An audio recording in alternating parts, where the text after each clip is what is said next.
Olá, alunos, tudo bem com vocês? Vamos começar mais uma aula nossa. E agora, a partir desse módulo da frente 2, nós trabalharemos o assunto sobre agricultura. Eu acho que eu tinha até explicado, acho que errado, sobre como estava a divisão da apostila, né? Que a frente 1 é a que vai ficar com os estudos sobre a geografia regional, estudando então cada região do Brasil e depois do mundo. E nessa frente 2 a gente estuda então o assunto de agricultura, que é um outro assunto muito importante. Bom, a agricultura é um dos conteúdos que mais cai no vestibular, daí vem a importância de vocês estudarem esse conteúdo. Afinal, como a gente vê na própria imagem, nós temos praticamente aqui grande investimento capital, né, que seria baseado aí com agronegócio, que vocês devem ouvir bastante.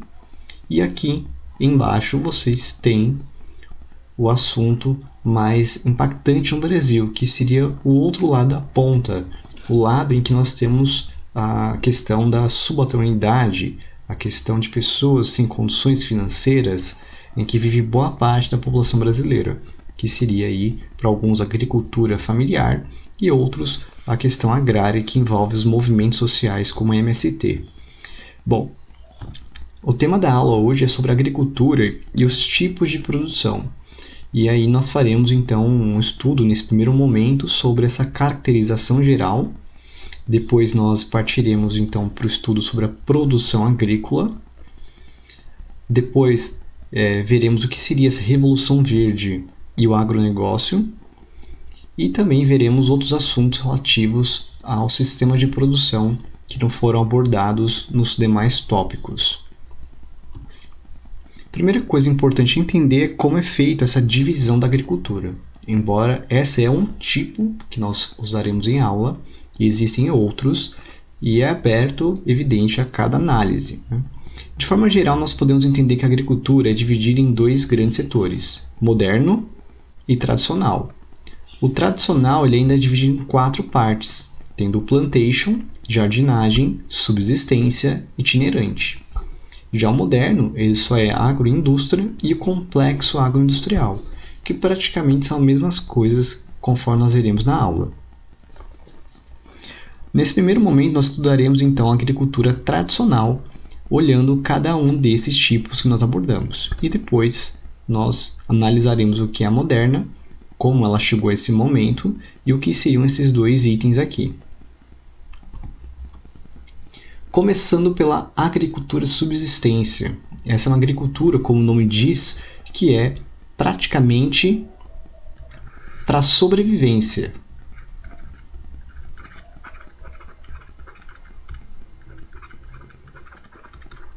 Essa sobrevivência em relação à venda dos excedentes, ou seja, daquilo que sobra. Imaginem que vocês então vão ter uma produção que é voltada, olha como está aqui no começo, para o consumo próprio de quem está produzindo. Portanto, ele não tem a mentalidade ou mindset, né, como usam os coaches, para usar isso para vender externamente, não é para atender ao mercado financeiro. Não, mas por que eles não fazem isso? Né? Porque eles não pensam aí em comercializar. Bom, porque para realizar esse tipo de atividade, você precisa de um investimento, de um capital, que muitas vezes estão muito além da realidade brasileira. E por isso eles não têm instrumentos adequados, não têm a tecnologia adequada, eles têm que pagar pela semente transgênica, também tem que ter aquele pacote de produtos como adubos, fertilizantes, entre outros.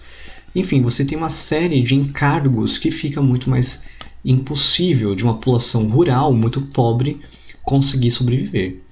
E por isso fica sendo difícil eles atentarem para o mercado. Geralmente, a agricultura subsistência utiliza mão de obra familiar, uma vez que eles não podem contratar pessoas, então somente quem é da família, né, que acaba contribuindo. E aí lembrando que geralmente as famílias nas áreas rurais, eles têm acima da média de uma família, né? Uma família na parte urbana, ele tem 4 pessoas. Geralmente, em uma família rural, ele pode ser de 6 a 8 pessoas, dependendo. Bom, então, o número familiar é muito importante, pois é o instrumento, é a mão de obra que eles têm. Então, eles ficam limitados aí, né, acima, né, de 4, mais ou menos, pessoas compondo a família. Né? Então, com um casal, né, você ainda tem mais, né, digamos, 4 filhos, muitas vezes, ou acima de 2, para conseguir ajudá-los nesse trabalho. Eles utilizam técnicas rudimentares de produção, ou seja, eles não utilizam aquelas técnicas mais comuns. Muitas vezes utilizam o solo de forma contínua e levando até um processo de esgotamento do solo. Outras técnicas que eles usam, né, já estou pulando aqui um pouco o que eu tinha falado, mas depois eu volto. Que essas técnicas arcaicas também podem ser a coivara, que é uma prática muito antiga em que para você limpar o solo, você vai queimá-lo. E aí quando você queima, você pode muitas vezes prejudicar o solo. Mas isso é uma prática muito comum, porque você precisa tirar uns restos orgânicos, até ervas daninhas, e entre outras coisas que podem atrapalhar a produção. Né? Geralmente a prática convencional é que você tem que limpar o solo, arar ele, depois adubar, enfim, você tem uma série de processos. E eles não utilizam essa forma porque não tem os instrumentos adequados para arar o solo, é muito trabalhoso, para você adubar o solo em grande quantidade é trabalhoso também, e assim por diante. Além disso, né, eles acabam utilizando o pousio, que seria um descanso da terra para alguns momentos, né, que aí então ele vai ter em uma fazenda dele, imagine esse quadrado seria a fazenda de alguém. Em uma parte ele vai ter uma produção,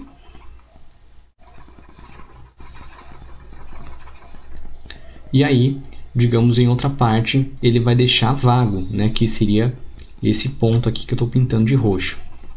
E esse ficaria vago. Os demais ele utilizaria então para a produção de alguma coisa. E aí ele vai tentando, digamos, usar os outros solos, né, deixando sempre um vago para que ele consiga recuperar. O que isso atrasa também a produção. Ou, senão, ele vai acabar utilizando todas as partes da fazenda até o esgotamento completo do solo, e aí a terra perde a sua utilidade e, evidente, o produtor fica sem condições. O mais importante a entender é sobre o tipo de alimento, o tipo de cultivo que eles têm, que é para atender a alimentação básica, uma vez que essa alimentação básica, lembrando, é o que ele vai consumir. Então ele não vai produzir soja, né? Afinal ninguém come só de soja. Você precisa de outros produtos. E isso então é uma coisa que é o diferencial para entender entre uma agricultura comercial, moderna, como agronegócio, e do outro lado, a agricultura tradicional, tendo a agricultura de subsistência, tendo então os produtos, o milho, feijão, arroz, mandioca, pequenas criações de animais e horticultura, que é o principal. Ou seja, a paisagem que nós vemos, uma paisagem diversificada de cultivos, em que nós temos então cada elemento um tipo, né, digamos assim, de produção. Né? Ainda você vê aqui que você tem vários tipos, né, de produção praticamente, e assim por diante.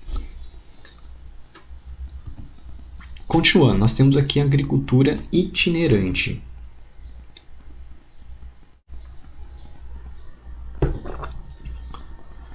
A agricultura itinerante, como fala, é uma agricultura que vai buscar praticamente ter uma mudança, né? uma rotação do solo que está sendo utilizado. Geralmente, aqui não foi colocado, mas dependendo, né, esse nome não é muito bem aceito, mas ele também pode estar ligado ao avanço da fronteira agrícola, conforme está citado, né, muitas vezes. Então, mas o que é fundamental entender e diferenciar dessa agricultura com a agricultura comercial é que geralmente ele também está atribuído a essa agricultura sem capital, sem investimento, a agricultura sem dinheiro, né? Então são geralmente pessoas sem condições financeiras. Isso vai ficar mais claro quando a gente falar da agricultura moderna, tá, gente? Mas então a agricultura itinerante, ela usa uma rotação de solos, né, que é essas mudanças de cultivos, conforme nós estamos vendo nessa imagem, vários anos diferentes, em que vocês têm então em uma parcela 1 legumes e cebolas, parcela 2 couve e parcela 3 raízes.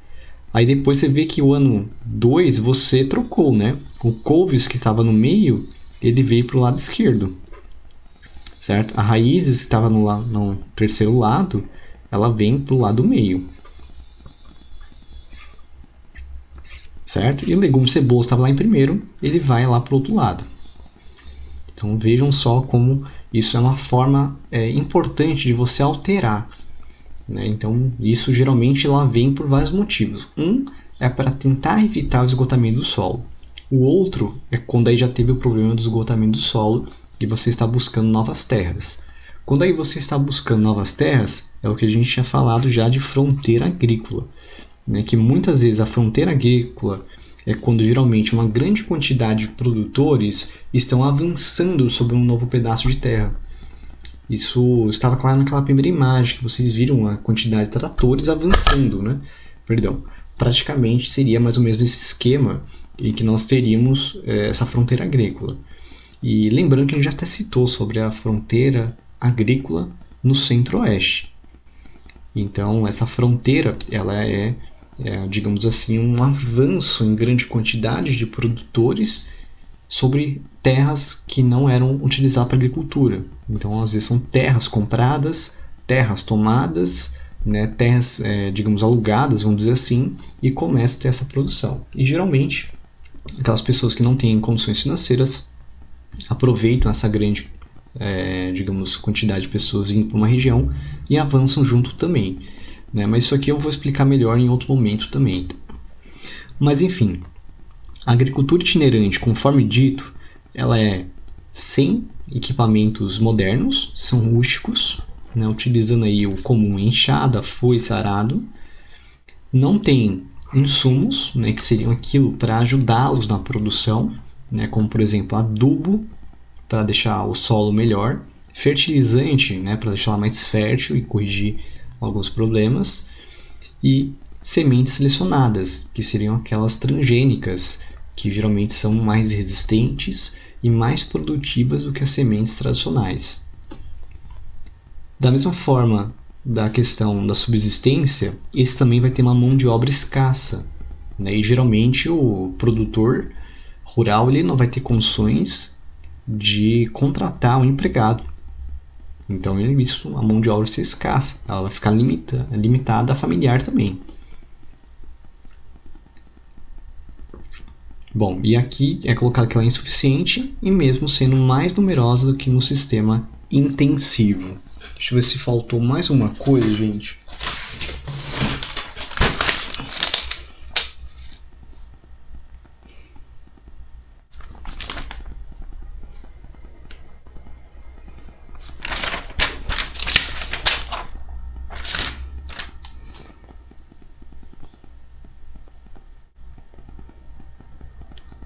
Bom, é praticamente a mesma coisa que nós tínhamos falado do outro, tá, gente? Assim como as práticas também bem irregulares, né, rudimentares, como a prática da coivara também é utilizada e assim por diante. Vamos ao terceiro exemplo, a agricultura de jardinagem. Bom, tomem cuidado que esse tipo de agricultura não é comum no Brasil. Ela é muito comum no sul e sudeste da Ásia. Tá? Então, sempre que vocês falarem de jardinagem, lembre-se, é por causa de um aspecto visual de jardim, que seria, né, um grande jardim. Conforme nós vemos nessa imagem aqui, ó, que está no meio, né, acima de mim aqui, vocês estão vendo que existe então os produtores e existe ali então um visual parecendo como fosse um jardim, né, com plantas e assim por diante. E isso é um aspecto que deu origem a esse nome, que é comum então no sul e sudeste da Ásia. Outra coisa importante a lembrar é o tipo de produto que é utilizado a risicultura, a produção de arroz. Lembra que o arroz ele é muito utilizado nas culinárias asiáticas. Só lembrar do japonês. né, que é utilizado muito o arroz. Então, isso que é o mais utilizado na produção. E a risicultura é feita conforme essa imagem também do meio, né, que nós temos aí praticamente uma região que vai ser alagada, né, que aí vem com a chuva, e ela fica então submersa o arroz. Geralmente, a agricultura e jardinagem ela vai ter uma alta mão de obra. Isso acontece por conta da dificuldade da colheita, conforme nós vemos aqui na imagem de baixo que eu estou em cima dela. Aqui nós estamos vendo vários produtores fazendo um trabalho então da colheita, né, porque elas são mudas pequenas, né, e geralmente essas produções são feitas em várias pequenas propriedades. Bom, isso acho que é o mais importante. Outra coisa fundamental é que na agricultura e jardinagem são feitas em terraços.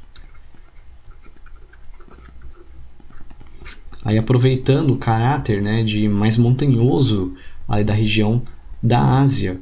E aí para realizar isso somente através desse processo que é bem antigo de produção, como se fossem andares, né? Aqui seria um andar, aqui seria outro, e isso mostra então que nos terraços e são feitas produções então nesses pequenos espaços. Isso é ótimo para evitar, por exemplo, que a água ela desça com grande velocidade. E a ideia de fazer em terraços é conseguir então aprisionar essa água que nós estamos vendo aqui. Bom, acho que era só isso. O outro tipo ainda de agricultura tradicional é chamada de plantation. Esse tipo de agricultura ele era muito comum no Brasil colônia. Vamos lembrar lá na época em que o Brasil ainda era uma colônia de Portugal e que tínhamos uma grande produção de cana-de-açúcar no Brasil. Lembram desse momento no Brasil? E esse tipo de produção no Brasil era feita por esse sistema chamado de plantation, que é um termo que vai vir do historiador Caio Prado Júnior, que vai utilizar então para caracterizar nas colônias do mundo inteiro esse tipo de produção, que era sempre atribuído a grandes propriedades agrícolas, então aqui os latifúndios,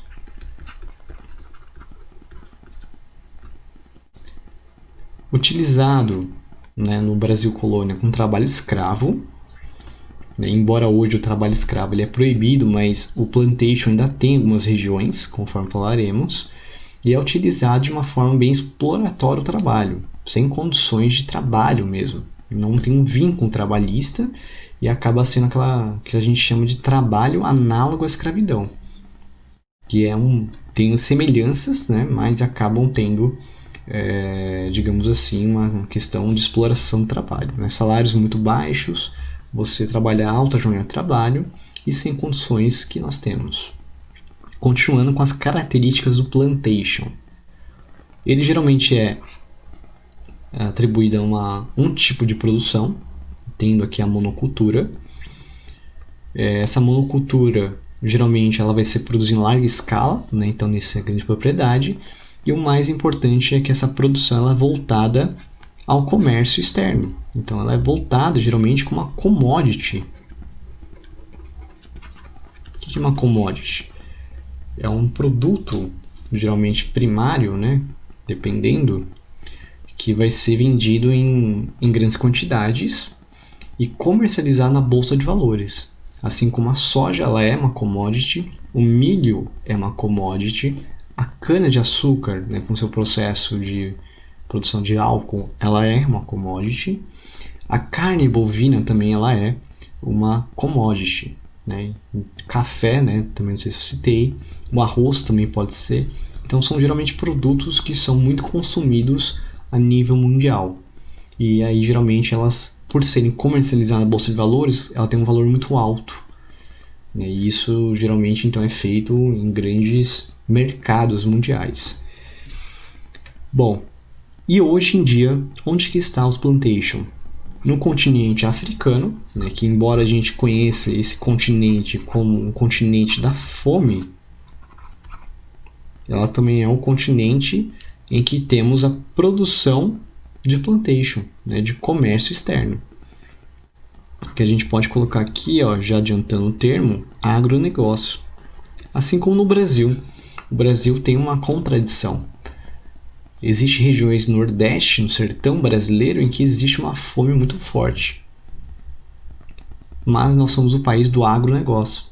Então a gente consegue exportar muitos alimentos, mas mesmo assim no Brasil, na parte interna, nós temos a falta, né, de comida.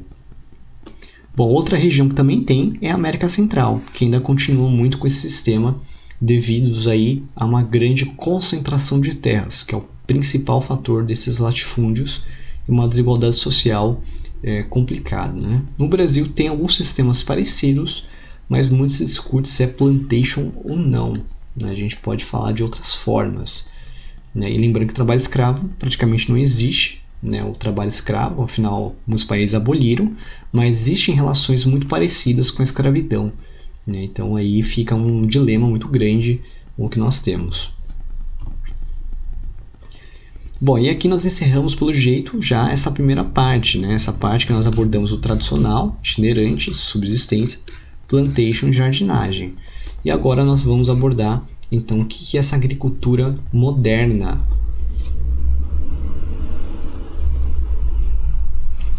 Para entender então essa agricultura moderna é importante fazer algumas características gerais, né? Aqui nós temos o exemplo de como seria de uma forma geral e depois a gente vai explicar o que seria então aquela agroindústria e o que seriam os complexos agroindustriais. Vamos entender de forma geral porque, de certa forma, vai abordar os dois.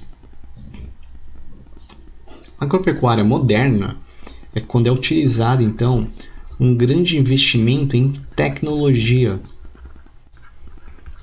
E essa tecnologia ela veio de um momento histórico, que eu vou abordar logo em seguida, chamado de Revolução Verde. Quais são as características da agropecuária moderna? Podemos apontar ela como voltada para o comércio, afinal, essa vai ser então de grande competitividade e para isso ela vai precisar de muito investimento tecnológico. Geralmente ela não tem, digamos, uma agricultura familiar, né? Então ela é não familiar, tendo alguns contratos, mas aí se a gente abordar uma discussão mais geral no Brasil e no mundo, a agricultura moderna ou a agropecuária moderna, né, que aqui não fica só a agricultura, mas também envolve a questão da pecuária, como gado, geralmente eles utilizam máquinas em grande quantidade, né, o que leva então a substituição desse trabalho humano pela inserção das máquinas, né, que quando o Brasil acaba então aderindo à Revolução Verde, que é esse momento de modernização tecnológica no campo, fazemos então um grande processo de saídas de pessoas do campo, que não vão ter mais emprego, e vão se direcionar à cidade. Né? Mas enfim, quando tem necessidade de um trabalho, geralmente são contratados muitos deles, né? Embora também alguns vão ser boias frias, que são os trabalhos análogos à escravidão. Geralmente eles usam várias técnicas mais modernas, né? Como por exemplo, rotação de culturas, conforme nós já falamos, bem parecido com aquela itinerante, mas essa rotação de culturas ela ainda se prende a alguns específicos cultivos e praticamente não abrange outros cultivos. Por isso que alguns falam que é uma rotação de monoculturas. Né? Por que rotação de monoculturas? Porque ela produz soja, milho, trigo e depois geralmente deixa pasto. E é sempre assim, ele vai nesse ciclo. Soja, milho, trigo, pasto. Depois volta, soja, milho, trigo e pasto. É um ciclo. Ele não produz outros tipos de cultivos. Por quê? Porque o que vale no mercado financeiro são esses produtos. Né? Então é sempre soja, milho, trigo, né? E alguns outros cultivos, talvez, dependendo das regiões e dos produtores, mas sempre tendo a escolha de pouquíssimos cultivos, né? Não chega a ser uma policultura, é uma monocultura. Geralmente, para atender a competitividade e exigência do mercado mundial, tem um grau uso de tecnologias, de fertilizantes defensivos agrícolas. O que é isso? Essa palavra defensiva agrícola é um eufemismo para a palavra que nós usamos de agrotóxico. Geralmente, né, no globo rural, nesses programas defensores da agricultura moderna, utilizam a palavra defensiva agrícola, mas é a mesma coisa que dizer agrotóxico. Só que agrotóxico é uma palavra muito feia, já dá a ideia de que é algo tóxico, ruim, e é por isso que eles utilizam defensiva agrícola. É um nome mais amigável, né? Por isso que é um eufemismo.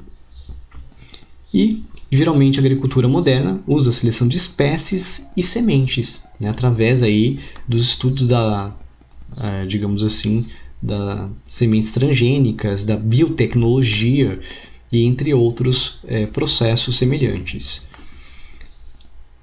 São mecanizados, tendo mão de obra pouco numerosa, conforme eu falei, não utilizam muito.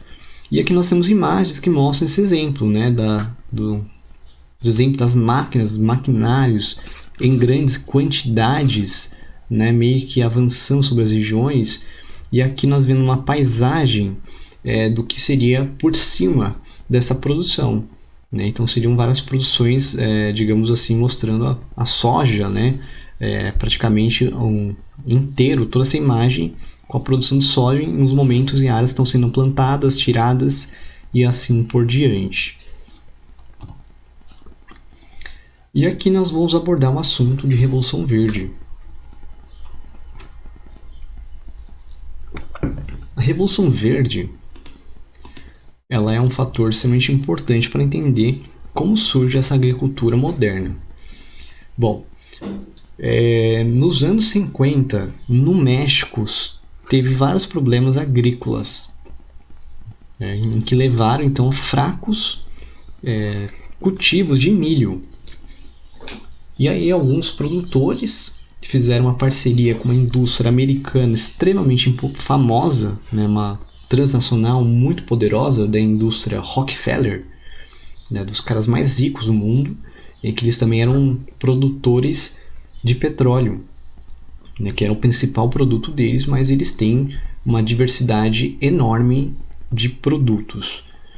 E a indústria Rockefeller então fez uma pesquisa para analisar o porquê que no México, em uma determinada região, havia então um problema de fracos produtos de milho. O porquê não rendia a produção de milho no México, porque eles chegavam a ficar, digamos, muito fracos. E aí começaram então a investir, né, nessa pesquisa na área rural e viram então vários problemas no solo.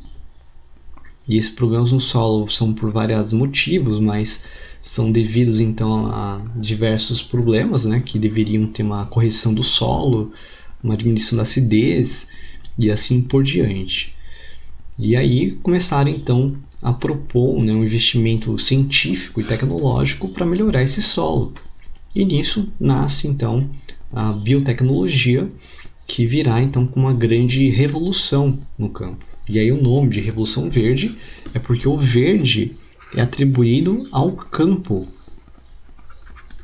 Então é uma revolução que trouxe uma modernização ao campo, através então da criação e incentivo de vários produtos modernizantes, como fertilizantes, maquinários e assim por diante.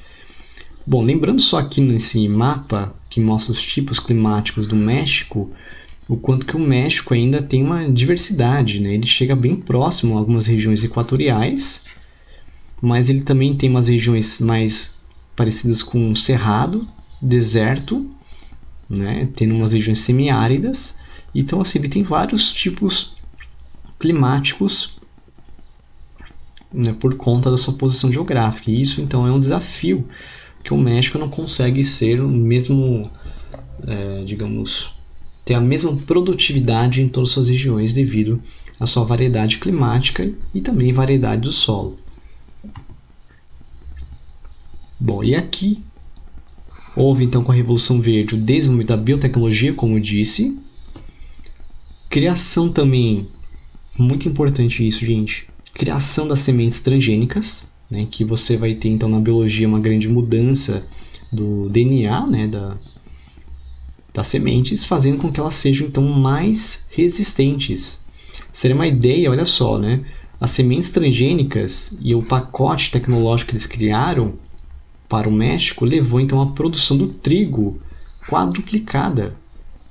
Isso aumentou então a produtividade do trigo na região do México. E aqui nós temos a imagem, né, do Norman Borlaug, que ele foi chamado de pai da Revolução Verde. Ele olhando aqui então uma semente, uma planta transgênica, né, que foi feita através da sua grande contribuição, que ele é o responsável pela criação das sementes transgênicas. E ele chegou até a ganhar um prêmio Nobel, né, por conta disso.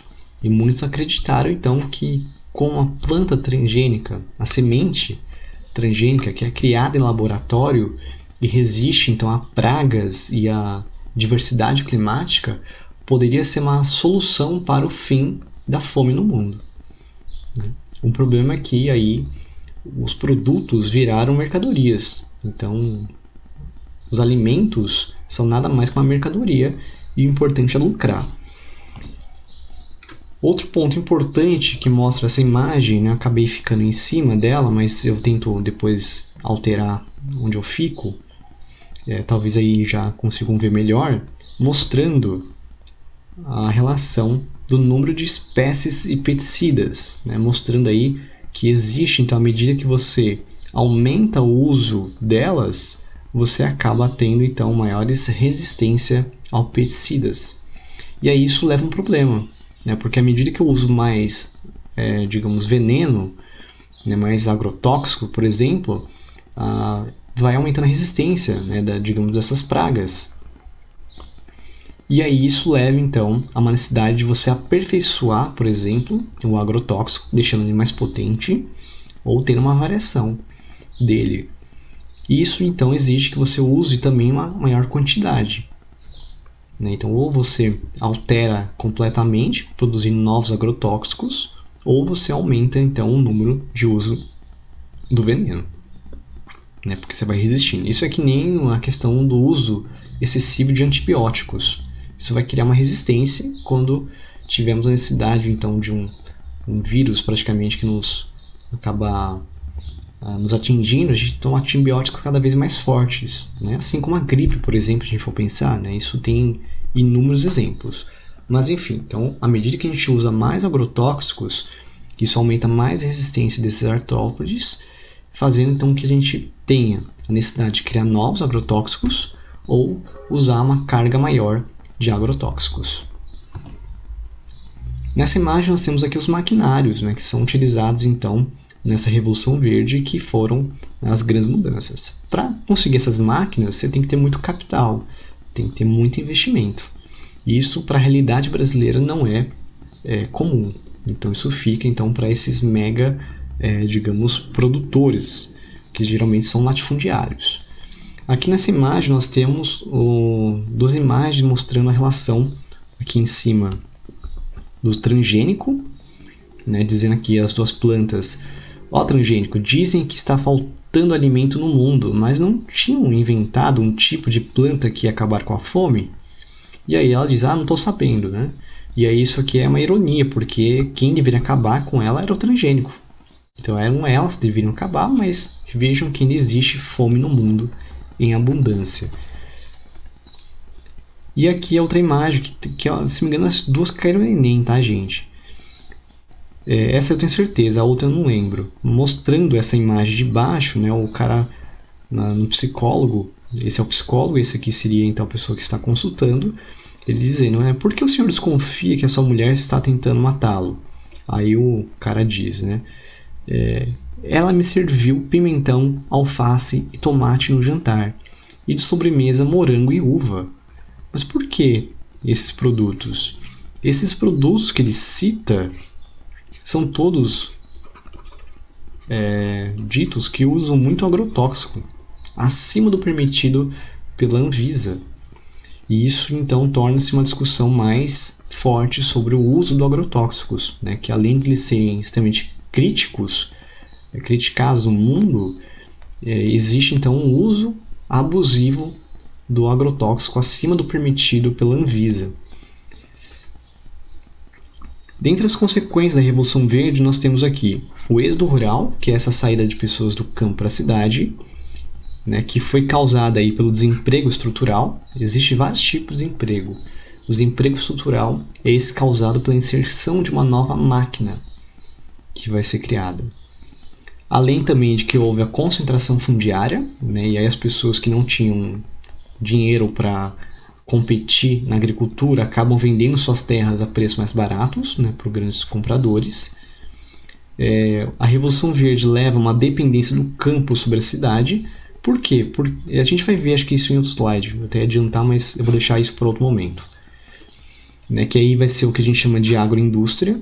E existe também uma oligopolização da produção de alimentos e também do agrotóxico também, né? Como, por exemplo, a Monsanto, a Bayer, BASF, Syngenta, são grandes produtores, né, de alimentos, sementes e entre variados. São empresas do agronegócio que acabam, então, dominando o mercado mundial.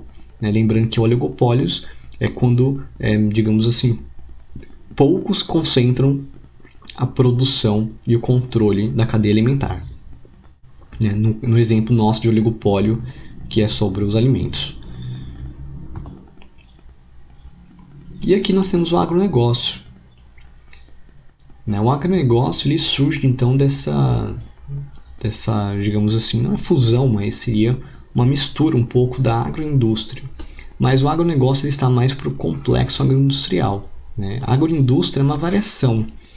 Para entender a origem desse termo, é importante mencionar que o agronegócio, o termo, surge nos anos 70, quando aí empresas, né, praticamente, de grandes agroindústrias começam a se fortalecer cada vez mais, fazendo um mega complexo de produção. E é por isso que chamam complexo agroindustrial.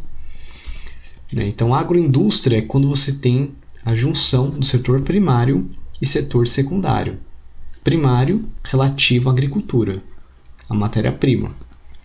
E o secundário é quando você tem já a indústria, né? Que aí você tem a criação então, de máquinas e entre outros equipamentos que vão para o campo. Já o complexo agroindustrial, que junta então esse setor primário e secundário, ele também vai ter um outro setor envolvido. Ele vai ter então o setor primário, secundário e o terciário. Qual que é o terciário? Está relacionado ao comércio e serviços. Como o cursinho, por exemplo, ele é relativo ao setor terciário. Então a gente olha aqui nesse quadro, né, que o complexo agroindustrial ele acaba englobando os três tipos, né, digamos, setores da economia. Ele tem a matéria-prima, o alimento, secundário porque ele tem as máquinas, os insumos que são feitos, né, pelas indústrias na cidade. Tem o beneficiamento que é feito aí com as parcerias com os governos, né, que são os impostos, entre outros. Processamento das mercadorias. E elas também cuidam do transporte, crédito, que seriam os empréstimos para os demais produtores. Né? Então, fala assim, eu não tenho condições de pagar para semente transgênica. Então, você vai ter esse produto e aí depois você me paga uma quantia. Então, ou às vezes eles até dão, isso aqui para vocês e depois vocês vão ter que vender essa mercadoria para mim. Então, seria uma forma de crédito ou até de empréstimo de dinheiro também. Eles também vão cuidar da distribuição, comércio varejista. Né? Então, crédito e distribuição, por exemplo, e transporte são relacionados a serviços. E aí tem o comércio. Então, repare só como um agronegócio não é uma simples empresa, ele é uma mega empresa. Né? E por isso que se chama complexo agroindustrial ou com a apelidade CAI, né? Que aí pega as siglas. Né? Então, o agronegócio ele é esse processo que nós falamos, ele é uma mega fusão. Então, o agronegócio é extremamente importante. Bom, que mais temos aqui? Né? Geralmente tem outros nomes que são utilizados nos vestibulares, tá, gente? geralmente falam que o agronegócio trabalha com antes da porteira, dentro da porteira, depois da porteira e consumidor. O que é a porteira? Estamos falando aí da fazenda. Né? Lembra que a porteira é aquilo que acaba, então, digamos, iniciando ali a propriedade de terra. Começa a casa, seria a porta, vamos dizer assim. Né? Então, antes da porteira, você vai ter as produções, que seria aqui mais o secundário, né? Seria o investimento, as máquinas, o crédito, os insumos, beneficiamentos, processamento. E aí, dentro da porteira da fazenda, você vai ter então a produção. Depois seria você cuidar, né, digamos, do setor terciário. Então aqui, ó, só para resumir, né, o antes da porteira seria mais o secundário, o dentro da porteira seria o que mais trabalharia com o primário, e o depois da porteira seria aquilo que você vai fazer depois, que seria o terciário.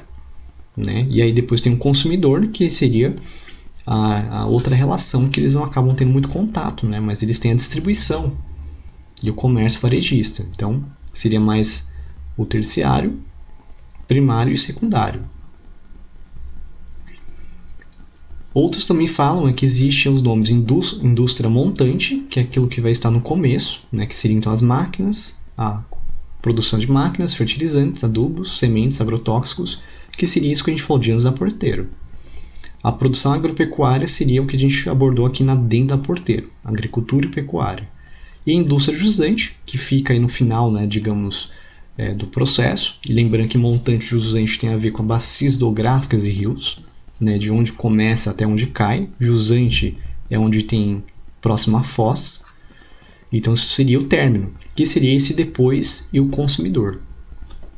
Né? E vamos agora ver um vídeo sobre o agronegócio, para a gente lembrar daquela propaganda que existe na televisão. O agro está em tudo. Nas máquinas que colhem os grãos, que se transformam em ração, que alimenta animais, que geram leite, carne, lã. Lã e algodão geram roupa. Roupa está na moda.